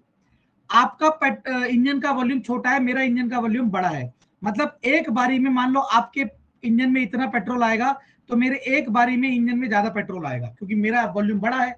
जैसे एक छोटा बच्चा पानी पिएगा और एक बड़ा आदमी पानी पिएगा, तो बड़ा आदमी ज्यादा पानी पी सकता है, छोटा बच्चा कम पानी पी सकता है ना, क्योंकि उसका पेट उतना छोटा है, उसका उतना कैपेसिटी ज्यादा, ऐसे समझ सकते हो। अब इसके बाद तो होगा क्या, जो एक बारी में ज्यादा पेट्रोल आएगा तो उससे एनर्जी भी ज्यादा बनेगी, और एनर्जी ज्यादा बनेगी तो उस बाइक का पिकअप या टॉर्क, आप लोग कहते हो पिकअप या टॉर्क, हम तो टॉर्क कहते हैं, पिकअप मतलब वो तेज भागेगी। और ये वाली बाइक इसके कंपैरेटिवली स्लो भागेगी। लेकिन इसको रिवर्स करके भी कह सकते हो क्या, कि अगर इस वाली बाइक में 150 सीसी वाली बाइक में कम पेट्रोल एक बारी में आ रहा है तो ये ज्यादा एवरेज देगी, क्योंकि इसमें एक बारी में मतलब एक बार कंबशन हुआ, इसमें 1 लीटर, एक बार कंबशन में इसमें 10 मिलीलीटर आ रहा है, और इसमें एक बार कंबशन में 20 मिलीलीटर आ रहा है। और कंबशन से क्या हो रहा है, टायर घूम रहा है, और टायर का साइज बराबर है मान लो, तो यानी कि 10 मिलीलीटर में एक बार टायर को घुमा रहा है, ये 20 मिलीलीटर में घुमा रहा है। बस होगा क्या, ये टॉर्क ज्यादा है, पिकअप ज्यादा है, मतलब जल्दी स्पीड पकड़ सकता है, ठीक है ना। तो होगा क्या, हमारा जो कम इंजन का वॉल्यूम होगा उसकी माइलेज ज्यादा होगी, ये कहानी है। लेकिन सीसी क्या होता है, इंजन का वॉल्यूम होता है, ठीक है ना। आगे कहाँ आ गए थे, ओके राव, चलो देखो। अच्छा, इसे नाम इन्होंने क्या डिफाइन कर दिया, एक्सेलरेशन। एक्सेलरेशन का फॉर्मूला होता है डेल्टा वी। ये डेल्टा का मतलब होता है चेंज। जैसे मान लो आपका पहले वजन था 50, अब वजन हो गया 52, तो आप कहते हो आपका 2 किलो वजन बढ़ गया, तो हम इसे कहते हैं चेंज इन वेट। और चेंज इन वेट क्या होता है, W2 माइनस W1। याद रखना, चेंज का मतलब हमेशा होता है फाइनल माइनस इनिशियल। ये जो मैं टर्मिनोलॉजी यूज कर रहा हूं ना, ये terminology through out the science constant रहेगी, कभी वेरी नहीं करी जाएगी। न्यूटन का सेकंड लॉ पढ़ाया जाएगा, वहां पे भी डेल्टा का मतलब फाइनल माइनस इनिशियल ही पढ़ाया जाएगा। तो इन्होंने क्या कह दिया कि जब भी आपकी वेलोसिटी चेंज हो रही होगी, उसे टाइम से क्यों डिवाइड किया बच्चों, क्योंकि टाइम भी हर समय चेंज हो रहा है। मैं 7 से 8 पढ़ाया तो टाइम तो हर सेकंड बढ़ता ही जा रहा है ना, चाहे मैं पढ़ाऊं या बैठे रहूं या आप लोग अपने घर रहो मैं अपने घर रहूं, टाइम हमेशा बढ़ता जा रहा है, इसलिए डिवाइडेड बाय टाइम करा और इस पूरी टर्म को नाम क्या दे दिया, एक्सेलरेशन। अब हमें एक्सेलरेशन का फॉर्मूला बनाना है, तो मैंने कहा एक्सेलरेशन का बेसिक डेफिनेशन है डेल्टा वी बाई टी, और मैंने कहा डेल्टा का मतलब क्या होता है, फाइनल माइनस इनिशियल। तो हम इसे कह सकते हैं फाइनल वेलोसिटी, क्योंकि v फॉर वेलोसिटी है, minus initial velocity divided by time. अब इन्होंने फाइनल वेलोसिटी को v का सिंबल दे दिया और इनिशियल वेलोसिटी को u का सिंबल दे दिया, तो एक्सेलरेशन का फॉर्मूला आ गया v minus u by t. This is the formula for acceleration. और एक्सेलरेशन है क्या, आपकी वेलोसिटी, तो वेलोसिटी चेंज हो गई, तो ये जो वेलोसिटी में चेंज आया, इस वेलोसिटी में चेंज को मेजर किस में करते हैं, एक्सेलरेशन की टर्म में, और उसका फॉर्मूला क्या होता है, v minus u by t. ये फॉर्मूला हो गया एक्सेलरेशन का। अब दूसरी बात आई कि एक्सेलरेशन की SI यूनिट क्या होगी, तो देखो एक्सेलरेशन का formula v minus u by t होता है। अब सुनते रहना मैं क्या कह रहा हूं। अगर मान लो 3 किलोग्राम में से 2 किलोग्राम माइनस करूंगा तो 1 किलोग्राम बचेगा, है ना, क्योंकि यूनिट तो माइनस नहीं होती, यूनिट तो एज इट इज लिखी जाती है। आपका माइनस क्या होता है, इसके आगे का मैग्नीट्यूड माइनस होता है। अब आप दिमाग लगाना, वेलोसिटी की यूनिट होती है मीटर पर सेकंड, इनिशियल वेलोसिटी की यूनिट होगी मीटर पर सेकंड, और टाइम की यूनिट होती है सेकंड। अब कई बच्चे सोचते हैं मीटर पर सेकंड में से मीटर पर सेकंड काट दूंगा, 0 बचेगा। लेकिन आप ये क्यों नहीं सोच रहे, इसका कोई ना कोई मैग्नीट्यूड होगा यहाँ पे भी और कोई ना कोई मैग्नीट्यूड होगा वहां पे भी, वो मैग्नीट्यूड सब्ट्रैक्ट होंगे, यूनिट सब्ट्रैक्ट नहीं होती। यानी कि ऊपर मीटर पर सेकंड ही आएगा और नीचे सेकंड पहले से है, तो मीटर, इस वाले सेकंड को मैं नीचे लिख देता हूं, तो सेकंड का स्क्वायर हो गया।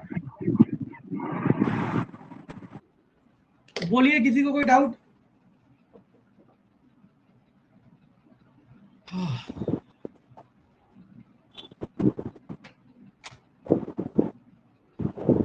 तो एक्सेलरेशन का मैंने आपको फॉर्मूला बताया और साथ ही साथ उसकी SI यूनिट बताई, मीटर सेकंड माइनस 2 या मीटर पर सेकंड स्क्वायर। किसी को कोई डाउट है इसमें।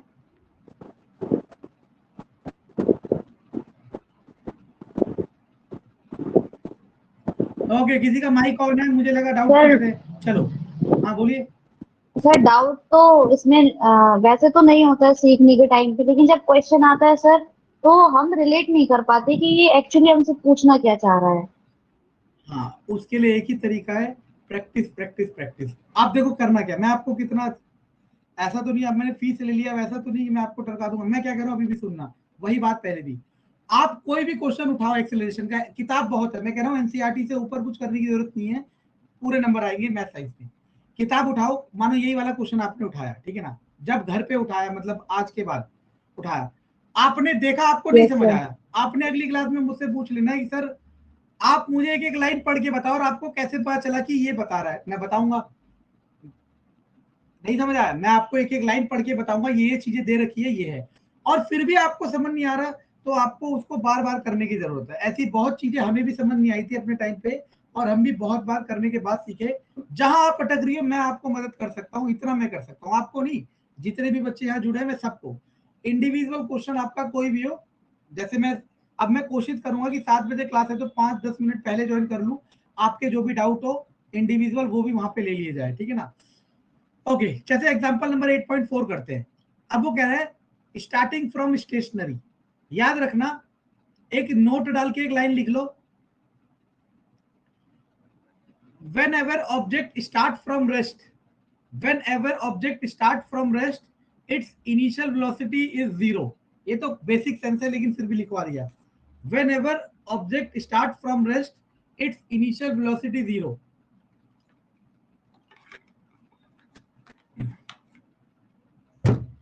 दूसरा पॉइंट लिख लो नोट में, when brake applied, when brake applied, when brake applied an object comes to rest, an object comes to rest, यानी कि जब भी ब्रेक अप्लाई करते हैं और ऑब्जेक्ट रुक जाता है, या ब्रेक अप्लाई ना भी करे ऑब्जेक्ट रुक जाए, तब आपकी फाइनल वेलोसिटी 0 होगी। u मतलब इनिशियल वेलोसिटी, v मतलब फाइनल वेलोसिटी।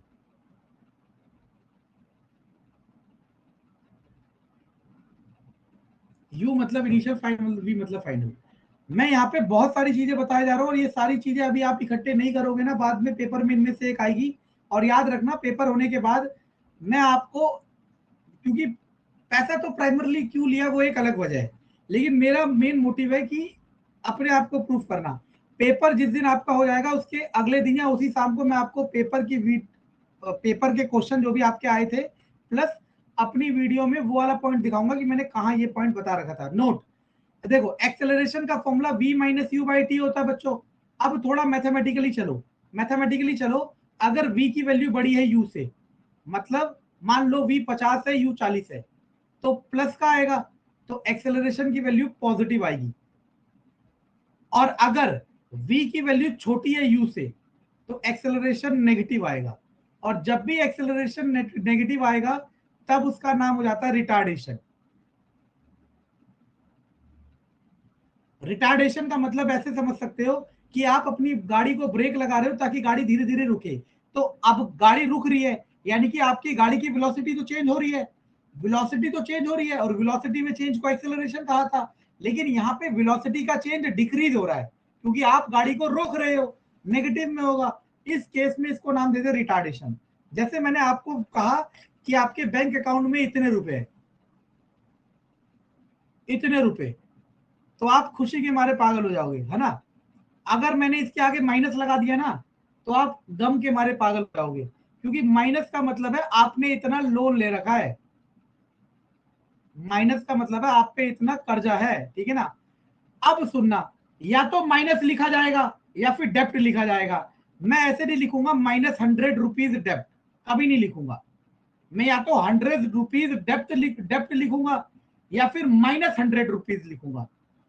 यहाँ पे दोनों एक साथ नहीं लिखूंगा। इसी तरीके से जब आपका क्वेश्चन आएगा, जब आपका न्यूमेरिकल आएगा, सुनते रहना मैं क्या कह रहा हूं, जब आपका न्यूमेरिकल आएगा तो या तो वो रिटार्डेशन बोलेगा तो आपको माइनस साइन खुद लिखना है, समझ आ रहा है, या फिर वो माइनस साइन देगा तो आपको समझ जाना है कि रिटार्डेशन है। लेकिन वो बहुत न्यूमेरिकल में रिटार्डेशन वर्ड बोलेगा और आपको जो उसकी वैल्यू दे रखी होगी उसे माइनस में लेके चलना है। ये वो क्वेश्चन में नहीं बोलेगा और ये आपको खुद से करना है। किसी को कोई डाउट जो अभी बोला मैंने? हाँ सर, एक बार रिपीट करो ना। ओके, एक्सेलरेशन का फॉर्मूला होता है v minus u by T. अब यहां से देखो, मैथमेटिकली देखो, अगर v बड़ा होगा u से तो एक्सेलरेशन प्लस में आएगा, क्योंकि बड़े में से छोटा घटाओगे पॉजिटिव वैल्यू आती है। और दूसरा पॉइंट, अगर v छोटा होगा u से, तो यानी कि मान लो v है 40 और u है 50, v छोटा है u से, तो v माइनस यू, तब तो वैल्यू नेगेटिव आएगी। और अगर वैल्यू नेगेटिव आएगी तो एक्सेलरेशन भी नेगेटिव आएगी। और इस एक्सेलरेशन नेगेटिव को ये नाम दे दिया इन्होंने रिटार्डेशन। और याद रखना, न्यूमेरिकल में जब भी रिटार्डेशन वर्ड बोला होगा तो उसका मतलब ये है कि एक्सेलरेशन की वैल्यू को नेगेटिव लेके चलना है।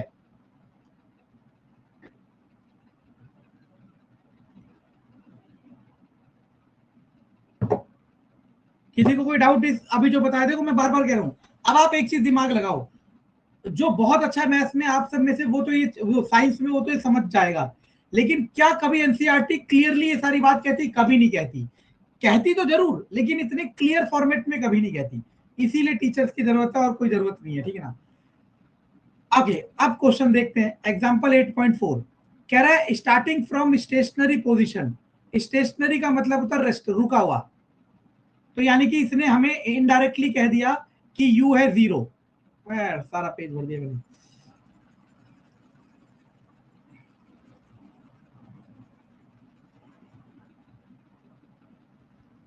बहुत मेहनत करनी है। मैं शुरुआत से आपको कह रहा था कि आपको चीजों को एक्सप्लोर करना है। देखो आपने पहले भी ये क्वेश्चन कईयों ने करे होंगे, लेकिन आपको इस लेवल की चीजें करनी है कि आपको सारा कंसेप्ट समझ आए। तो मैंने u0 लिख दिया। u0 क्यों लिख दिया? क्योंकि उसने स्टार्टिंग फ्रॉम रेस्ट कहा था। आपको पता है दो ही वेलोसिटी होती है, एक तो u होती है बच्चों और एक v होती है। अगर u0 है तो ये वाली वेलोसिटी v होगी। अब आप सब में से किसी ने घर में क्वेश्चन किया और आपको ये नहीं समझ आया कि सर ने इसे वेलोसिटी क्यों लिया, कुछ और क्यों नहीं लिया, तो उसका भी जवाब है मैंने इसकी यूनिट देखी और वैसे लिखा हुआ भी है, लेकिन हम तो पढ़ ही नहीं रहे।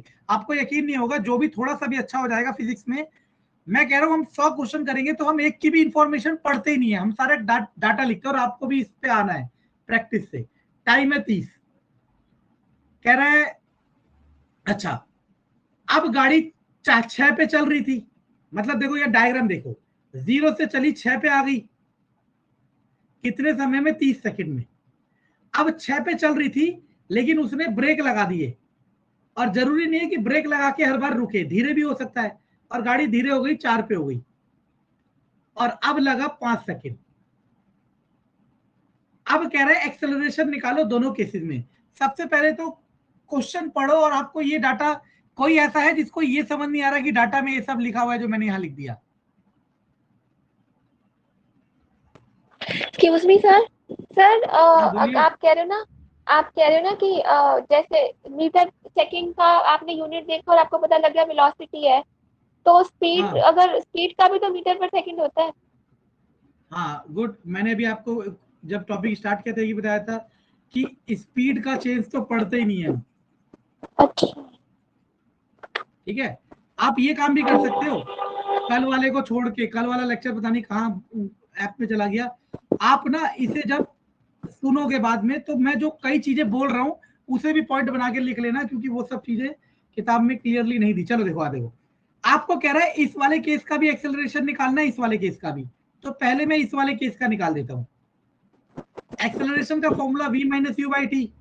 v कितना है 6, u कितना है 0/30, यानी कि 6/30 1/5, यानी कि 0.2, और एक्सेलरेशन की यूनिट है मीटर सेकंड माइनस 2। क्लियर है आपको पहला वाला पार्ट? किसी को डाउट है इसमें? चलो अब दूसरे वाले पार्ट को, अब जब आप दूसरे वाले पार्ट को कंसीडर करोगे ना बच्चा, तो इसमें u होगा 6 और v होगा 4। इसमें किसी को डाउट है कि मैंने u 6 क्यों लिया, v 4 क्यों लिया? पहले बताओ।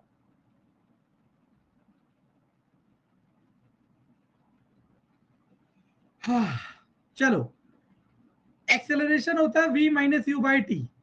v कितना है 4, u कितना है 6/5, यानी कि -2/5, यानी कि माइनस का 0.4 मीटर सेकंड माइनस 2। आप इसे acceleration equal to -0.4 metre second minus 2 लिख सकते हो, या फिर लिख सकते हो retardation of 0.4 metre second minus 2। दोनों इंफॉर्मेशन सेम है। समझ आया सबको? किसी को डाउट है कोई? सर ये तो समझ में आ गया, लेकिन इनकी जो यूनिट है सर, इन पे कभी तो -1 मीटर पर सेकंड -1 और कभी -2 ऐसे लिखा रहता है सर, ये क्यों होता नहीं है? नहीं लिखा। मैंने कहा था स्पीड और वेलोसिटी की यूनिट होती है मीटर सेकंड -1, और एक्सेलरेशन की होती है मीटर सेकंड -2। सर ये माइनस ही क्यों होता है सर, मैं ये पूछ रही थी। ओके, ये माइनस ही क्यों होगा? मैंने बताया था, फिर दोबारा बताया था, ये एक्सेलरेशन का फॉर्मूला है। Yes sir. वेलोसिटी की यूनिट होती है मीटर सेकंड -1। अच्छा, मीटर पर सेकंड कह लो या फिर मीटर सेकंड -1 कह लो, सेम होता है, क्योंकि इसको हम ऊपर ले गए तो पावर नेगेटिव हो गई। Okay sir. टाइम है सेकंड में, तो तो इस सेकंड को भी ऊपर ले जाओगे, 1 ऊपर जाके -1 होगा, तो हो जाएगा -2, तो acceleration metre second minus.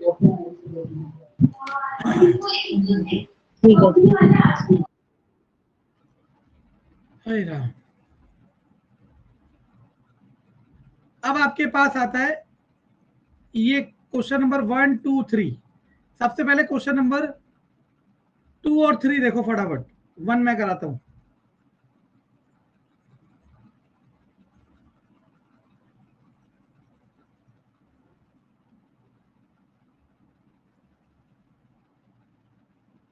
Okay, question number 2 में क्या दे रखा है, देखो किलोमीटर पर आवर। देखो स्पीड की भी यूनिट होती है। आप सुनना मैं क्या कह रहा हूं, मैंने आपको लास्ट टाइम एक चीज बताई थी, मैं यही कह रहा था आपको कि स्पीड और वेलोसिटी दोनों का फिजिकल सेंस सेम होता है, बस ये वेक्टर होती है, स्केलर होती है, और हमारे लिए प्रैक्टिकली मोर एप्लीकेबल कौन है, वेलोसिटी है। लेकिन मैंने आपको आज ही के वीडियो में एक बात कही थी कि हम डेली लाइफ में बहुत सारे एरर कर रहे होते हैं और वही एरर किताबों में भी आते हैं। अब देखो पूछा तो एक्सेलरेशन है और दे रखी है इसने स्पीड, लेकिन एक्सेलरेशन किससे निकलता है, वेलोसिटी से, है ना। तो यानी कि ये वेलोसिटी दी है, ठीक है ना, ये थोड़ा सा इसका एरर है, इसे हमें ध्यान नहीं देना। तो इनिशियल वेलोसिटी दे रखी है 80, फाइनल वेलोसिटी दे रखी है 60, और टाइम दे रखा है किलोमीटर पर आवर। हाँ किलोमीटर पर आवर दिया है ना, इसको मीटर पर सेकंड में चेंज करूंगा। कैसे करूंगा, 5/18 से मल्टीप्लाई करके।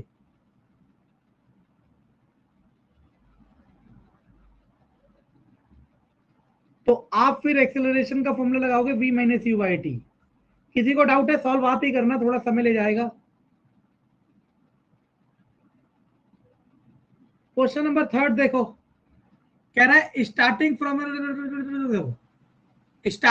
अ रेलवे स्टेशन। मतलब देखो इनडायरेक्टली वो आपको कह रहा है कि वो रुकी हुई थी। यहाँ पे स्टार्टिंग फ्रॉम वेस्ट नहीं कहा, लेकिन starting from a railway station. Obvious सी बात है, रेलवे स्टेशन से चलेगी रेलगाड़ी, तो यानी कि u0 दिया है। ऐसा भी कर सकता है आपके साथ। और v कितना दिया है, 40 किलोमीटर पर आवर, तो इसे मीटर पर सेकंड में कर दो, 5/18 से मल्टीप्लाई कर दे। और टाइम कितना दिया है, 10 मिनट, और मिनट को सेकंड में कर दो 60 से मल्टीप्लाई करके। ये आपका सारा डाटा आ गया, ए निकालना है, दैट इज v - u/t। किसी को कोई डाउट है इसमें?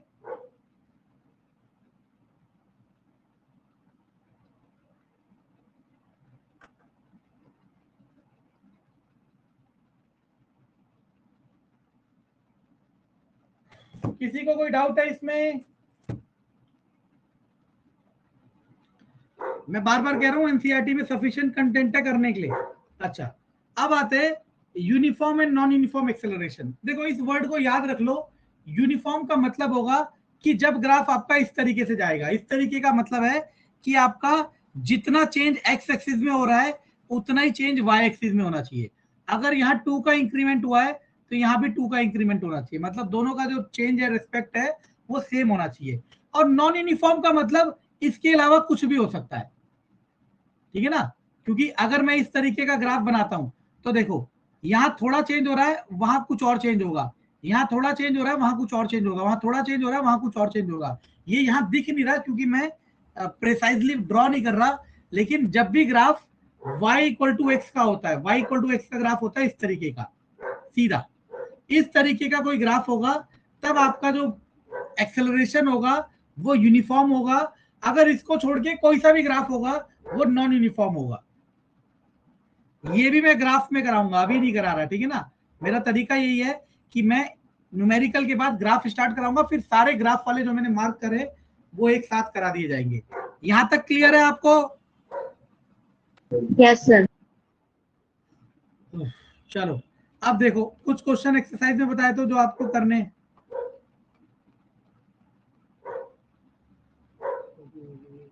Okay now question number first तो करना ही था, जो कर लिया है हमने। 2 भी करना ही है, 3rd मैंने आज करा दिया, और 4th नहीं 4th नहीं करना, ये इक्वेशन ऑफ मोशन है, सॉरी अभी कराई नहीं है।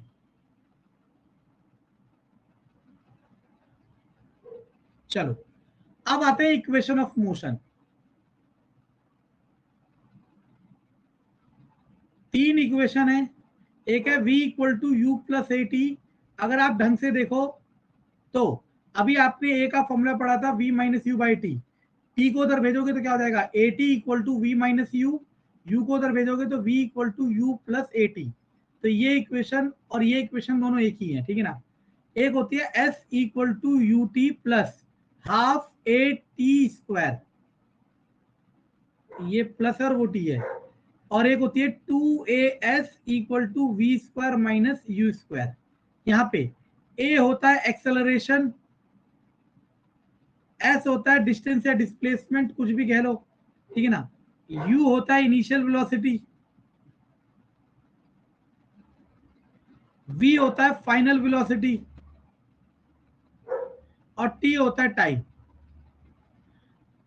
एक बात और याद रखना कि अगर किसी वस्तु को, देखो ये सारी जो इक्वेशन है ना, ये हॉरिजॉन्टल मोशन के लिए, मतलब इस तरीके से जैसे सड़कों पे गाड़ियां चलती है, ऐसा भी तो हो सकता है कि आप किसी चीज को ऊपर फेंक रहे हो या नीचे फेंक रहे हो, इसे हम कहते हैं वर्टिकल मोशन। जब वर्टिकल मोशन होगा तो ये इक्वेशन चेंज हो जाती है थोड़ा सा। कैसे चेंज हो जाती है, एक ही जगह तो लिखते हो जी, और जी को कहते हैं एक्सेलरेशन ड्यू टू ग्रेविटी।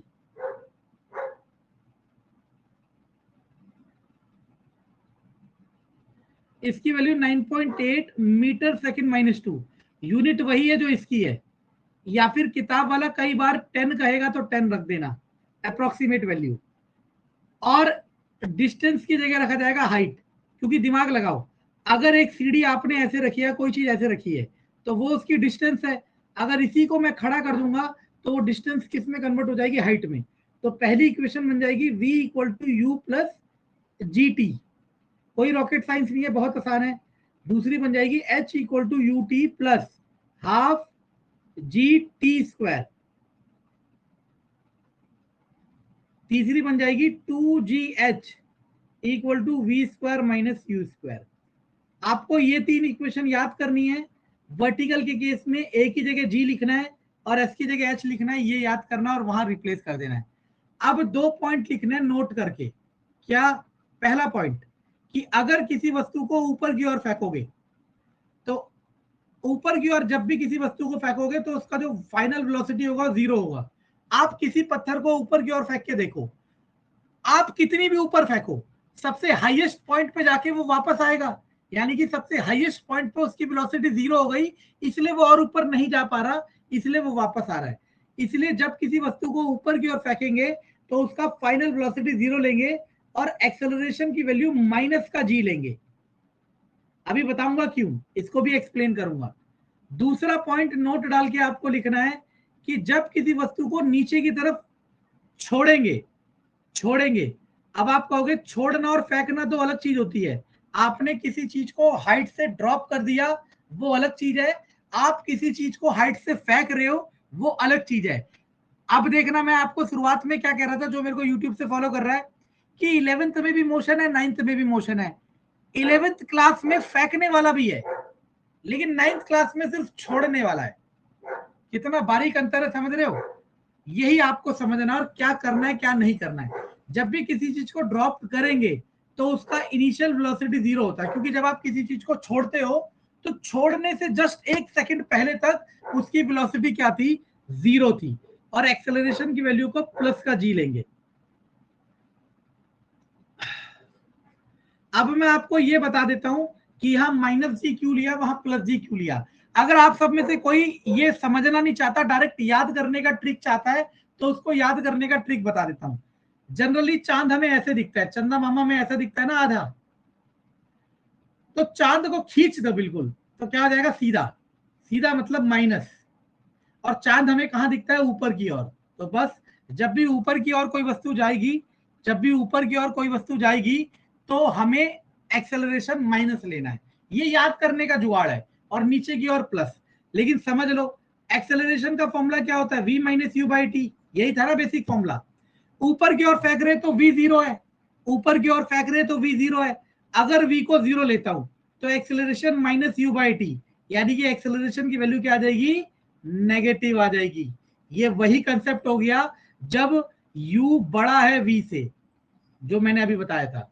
और जब आप किसी ऑब्जेक्ट को नीचे की ओर फेंक रहे हो, सॉरी नीचे की ओर छोड़ रहे हो, तो नीचे की ओर छोड़ते हैं तो u 0 होता है, तो एक्सेलरेशन होगा v/t, और यहाँ पे कोई साइन नहीं है तो क्या आ गया प्लस, इसलिए ये प्लस होता है और इसलिए ये माइनस होता है। और मैं ओपन चैलेंज कर रहा हूँ, आप में से 90% बच्चों को अगर पता भी होगा तो ये नहीं पता होगा कि माइनस क्यों था प्लस क्यों था, और इतना बड़ा रॉकेट साइंस था ही नहीं, यही फॉर्मूला सारी चीजें बता रहा है।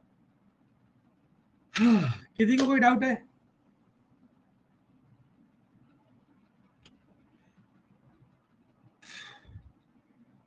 हो सकता है आप में से बहुतों को चीजें नहीं समझ आ रही हो, ये बहुत कॉमन चीज है, ठीक है ना।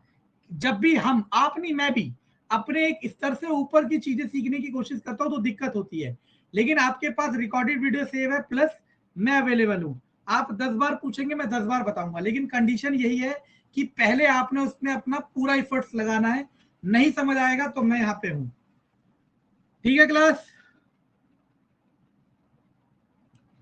Yes, sir. Okay, thank you.